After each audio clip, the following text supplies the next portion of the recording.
Okay. ఆవిడ చనిపోయినప్పుడు ఎగ్జాక్ట్‌గా మీ మానసిక స్థితి ఏంటి?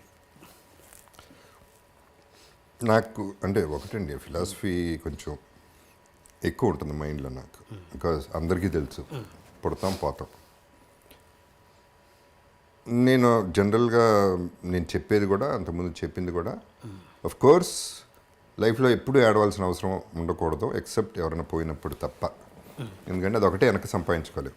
డబ్బు, గర్ల్ ఫ్రెండ్ అన్నీ సంపాదించుకోగలరు. బాధపడాల్సిన సిచ్యువేషనేనండి. కానీ పోతారు, పోయినప్పుడు ఏడవాలి అనేది రూల్ అయితే కాదు నా ప్రకారం.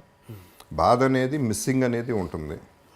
ఆ మిస్సింగ్ ఉండింది. నా కన్సర్న్ అప్పుడు ఏమైపోయిందంటే డామినేట్ చేసింది ఏంటంటే అమరు, సౌందర్య ఇద్దరు పోయారు, మదర్ పరిస్థితి ఏంటి, అమర్ యాక్సిడెంట్ చూసిన కొడుకు పరిస్థితి ఏంటి, ఆ వైఫ్ పరిస్థితి ఏంటి, ఆ తర్వాత వాళ్ళ ఇంట్లో జరిగిన ప్రాపర్టీ ఇష్యూస్లో ఇలా జరిగిన అన్యాయం ఏంటి, ఇటు వెళ్ళిపోయింది. మైండ్ అంతా డైవర్ట్ అయిపోయి ఏం చేయాలి వాళ్ళకి అనేది అటు వెళ్ళిపోయింది మైండ్ ఎక్కువ.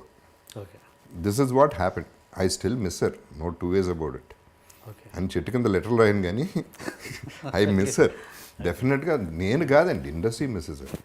She was one of the most beautiful girls in heart wise and acting talent wise, look wise, every which వే.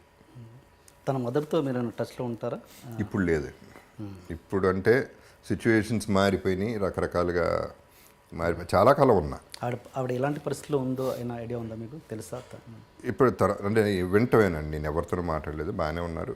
అంతకుముందు ప్రాబ్లమ్స్ అయితే బాగా జరిగినాయి ప్రాపర్టీ ఇష్యూస్లో, బట్ సెటిల్ అయినాయి అనేది విన్నాను అంతే.